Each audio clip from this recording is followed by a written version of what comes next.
we're gonna make a background just with gel polish and a little beauty blender here for a fun little look. Now, I will show you a little trick here. When you're done with your color, just smash the color out. You'll clean your beauty blender. Everybody asks, how do you do that? Just smush it down. And then be sure to clean your little surface up underneath here and cure that background. Make sure you're cleaning the edges before you cure though. Here we go. Then I think this needed a little bit of brightness, so I'm gonna take the same beauty blender that I smashed and cured. It's a little micro mini, by the way, and adding a little brightness there and a little brightness there. Perfect.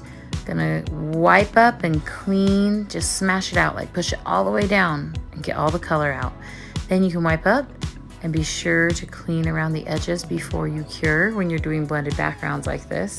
And then top coat.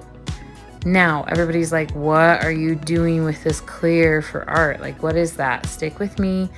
This is foil transfer gel. So once it's on how you want it, you're gonna go ahead and cure it.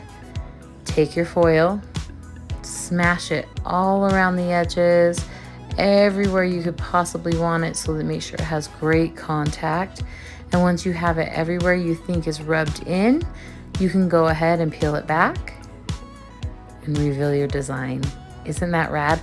Now that would peel off by itself. So I'm gonna take my base gel polish. So I do a structured gel matty, so it has a little more to it.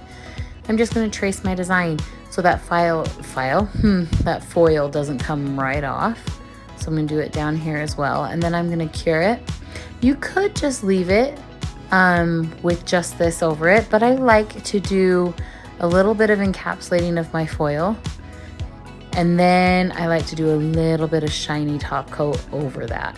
And there's your whole look. I hope you guys enjoyed this and try out blended backgrounds and foil transfer.